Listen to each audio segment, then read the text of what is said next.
اور ایک حسد کے نتیجے میں ان سب چیزوں سے اپنے آپ کو تو گرا دیتا ہے۔ حدیث پاک آپ نے روایت کی، فرماتے ہیں ان نبی صلی اللہ علیہ وآلہ وسلم ان اللہ یقول، آقا دو عالم صلی اللہ علیہ وآلہ وسلم سے مروی ہے کہ بے شک اللہ تبارک و تعالی فرماتے ہیں الحسود عدو نعمتی، فرمایا حسد کرنے والا فی الحقیقت میری نعمتوں کا دشمن ہے۔ اور حضور نبی کریم علیہ الصلوۃ والسلام کا فرمان مبارک کوٹ کیا۔ آقا علیہ الصلوۃ والسلام نے ارشاد فرمایا ان الحسد لا یاکل الحسنات کما تاکل النار الحطب، فرمایا کہ بے شک حسد نیکیوں کو ایسے کھا جاتا ہے جیسے آگ سوکھی لکڑی کو جلا دیتی ہے۔ گویا آدمی یہ سمجھتا ہے کہ اس سے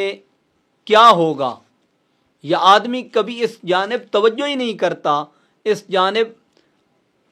کبھی غور و فکر ہی نہیں کرتا، لیکن حسد اتنی بری بلا ہے۔ آقا علیہ الصلوۃ والسلام نے فرمایا یہ نیکیوں کو ایسے کھا جاتا ہے جیسے آگ سوکھی لکڑی کو کھا جاتی ہے۔ اور حدیث قدسی میں ہے الحسود عدو نعمتی، حاسد وہ میری نعمتوں کا دشمن ہے۔ مراد کیا ہے؟ حسد کرنے والے سے اس کی نعمتیں چھن جاتی ہیں۔ اللہ تعالیٰ اپنی نعمتوں کو روک لیتا ہے حاسد سے۔ ثم علی ای شیء تحسدہ، فرمایا اس چیز کے بعد تو کس چیز پر حسد کرتا ہے اور حسد کو تو اختیار کرتا ہے۔ تجھے چاہیے کہ اپنے وجود سے حسد کو نکال کے پھینک دے، حسد کو ترک کر دے، حسد کو چھوڑ دے۔ اگر اس کے باوجود حسد کو تو اپنائے گا اور حسد کو تو اختیار کرے گا تو فرمایا فَإِنَّ قِسْمَكَ لَا يُؤْتَى غَيْرَكَ، جو تیری قسمت ہے وہ کسی دوسرے کو نہیں ملے گی۔ اور وَلَا يَنْتَقِلُ مِنْكَ إِلَيْهِ حاشا للہ عز وجل، فرمایا اور تیری طرف سے کسی دوسرے کی جانب اس کو منتقل نہیں کیا جائے گا، بلکہ جو تیرا نصیب ہے وہ تجھے مل کے رہے گا، اور جو کسی دوسرے کا نصیب ہے وہ کسی دوسرے کو مل کے رہے گا۔ تو پھر حسد کائے کا؟ حسد کیوں کرتا ہے؟ تجھے چاہیے کہ اپنے آپ کو حسد سے روک لے، تجھے چاہیے کہ اپنے آپ کو حسد سے دور کر لے۔ اور آپ یہاں ایک آیت مبارکہ درج فرماتے ہیں، فرمایا قال اللہ سبحانہ وتعالی، یہ سورہ قاف ہے، فرمایا ما یبدل القول لدی وما انا بظلام للعبید، اللہ تبارک و تعالی کسی بندے پر ظلم نہیں فرماتا۔ یہ نہیں کہ اس کا حصہ اسے دے دے یا اس کا حصہ اسے دے دے، وہ ہر کسی کو عطا کرتا ہے، وہ ہر کسی کو نوازتا ہے، وہ ہر کسی کو دے رہا ہے۔ حسد کر کے کیا انسان یہ سمجھتا ہے کہ اس کا اس کے پاس آ جائے گا؟ ہرگز نہیں۔ لیکن آپ نے یہاں ایک تنبیہ بھی فرمائی۔ آپ فرماتے ہیں کہ اگر تو کسی کے پاس معدن الکنوز والذخائر من انواع الذهب والفضة والجواہر مما جمعته الملوک،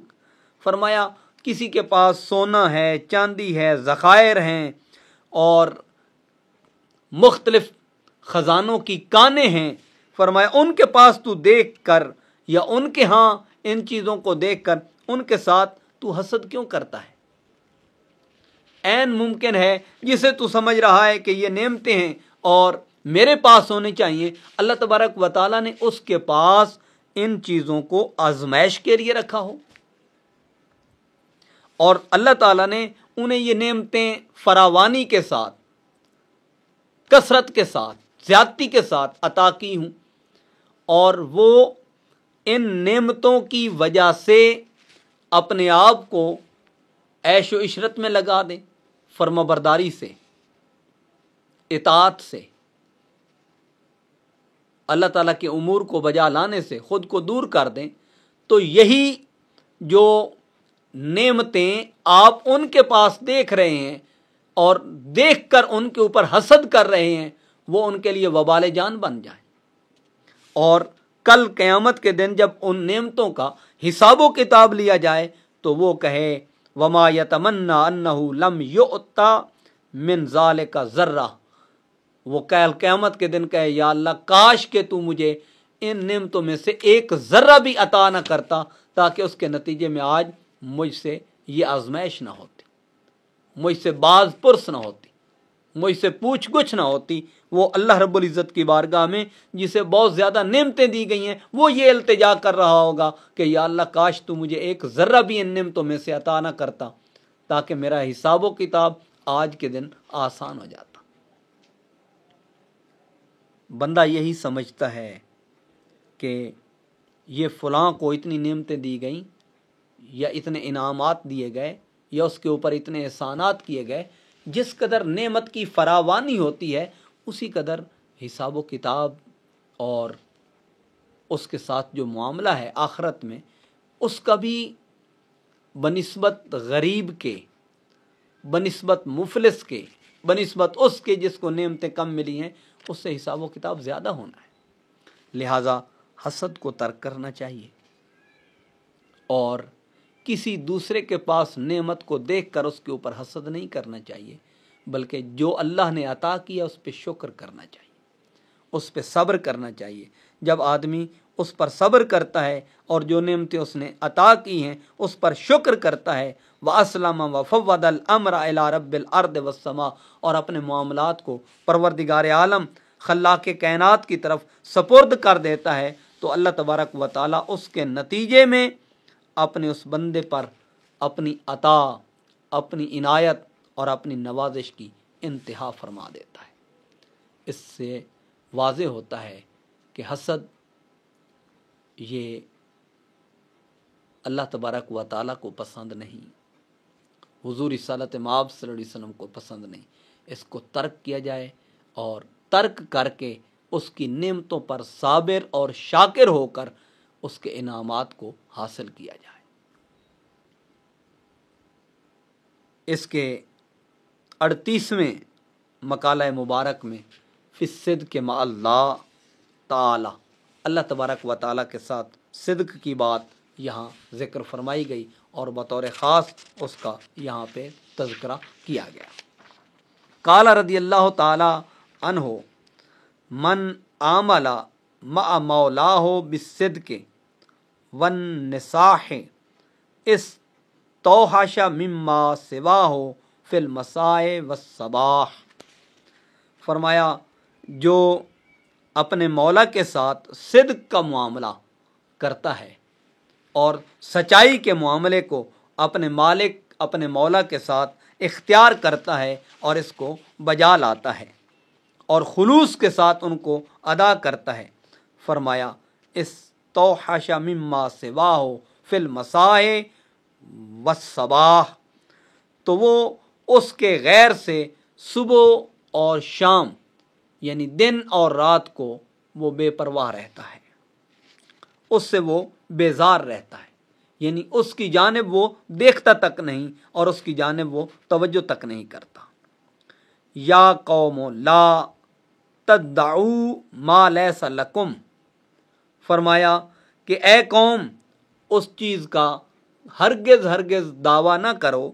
ما لیس لکم جو تمہارے پاس موجود نہیں ہے، جو تمہیں حاصل نہیں ہے۔ ووحدوا، اس کو وحدہ لا شریک ذات تسلیم کرو، ولا تشرکوا، اور اس کے ساتھ کسی کو شریک نہ ٹھہراؤ، وادفوا لسحام القدر تصبکم، اور فرمایا جان لو کہ قدر و قضا کے تیروں کا کبھی بھی نشانہ نہ بنو، کہ ایسا نہ ہو کہ قضا اور قدر کے تیروں کا نشانہ تم بن جاؤ، فرمایا ایسا نہ ہو۔ کیوں؟ تصبکم خدشن لا قتلن، فرمایا جو محض ایک خراش کے اعتبار سے تم پر آتے ہیں، نہ کہ تمہیں قتل کرنے کے لیے۔ یعنی اللہ تعالیٰ کی طرف سے کوئی معاملہ آتا ہے تو آدمی اس کو تسلیم کرے، وہ قدر کا ہے، قضا کا ہے، ایسا معاملہ ہے۔ فرمایا ومن کان فی اللہ تلفہ کان علی اللہ خلفہ وَاعْلَمُوا أَنَّكُمْ لَمْ تُوَاقِعُوا مَجَارِ الْأَقْدِيَةِ إِلَّا قَسَمَتْكُمْ۔ فرمایا سن لو کہ جو شخص خدا کی محبت میں ہلاک ہوتا ہے اس کا اجر اور اس کا عوض بس اللہ تبارک و تعالیٰ کی ذات اقدس پر ہے۔ یعنی جب بندہ اپنے آپ کو اپنے خالق و مالک کے سپرد کر دیتا ہے اور اپنے آپ کو، اپنے معاملے کو اور اپنی ذات کو، اپنی ہر چیز کو اس کی محبت میں ختم کر دیتا ہے، تو پھر اللہ تعالیٰ کی طرف سے عطا، اللہ تعالیٰ کی طرف سے احسان، اللہ تعالیٰ کی طرف سے عنایت بندے کو شامل حال ہو جاتی ہے۔ وَأَنَّهُ لَا يُسْتَفَى الْقَلْبُ حَتَّى تُسْتَفَى النَّفْسُ۔ فرمایا کہ وہ کسی قلب کو اس وقت تک اختیار نہیں کرتا یہاں تک کہ وہ اپنے نفس سے بری و ذمہ نہ ہو جائے۔ اور اس کا مطلب یہ ہے کہ وہ اپنے قلب کو اس کے لیے خالص نہیں کر لیتا اس وقت تک اس کی رضا، اس کی عنایت، اس کی رحمت، اس کا فضل اور اس کی برکت اس میں شامل حال نہیں ہوتی۔ اس سے واضح ہوتا ہے کہ بندے پر رحمت کی انتہا تبھی ہوتی ہے جب اپنے ظاہر اور اپنے باطن میں غیر سے بیزار ہو کر اپنے مالک و مولا کے لیے وہ عمل کو اختیار کرتا ہے۔ تو ہمیں چاہیے کہ ہم صدق کے ان بنیادی اصولوں کو اختیار کریں جس میں غیر کی آمیزش نہ ہو، بلکہ اپنے خالق و مالک پہ راضی ہوتے ہوئے اس کی رضا کو حاصل کریں۔ وما توفیقی الا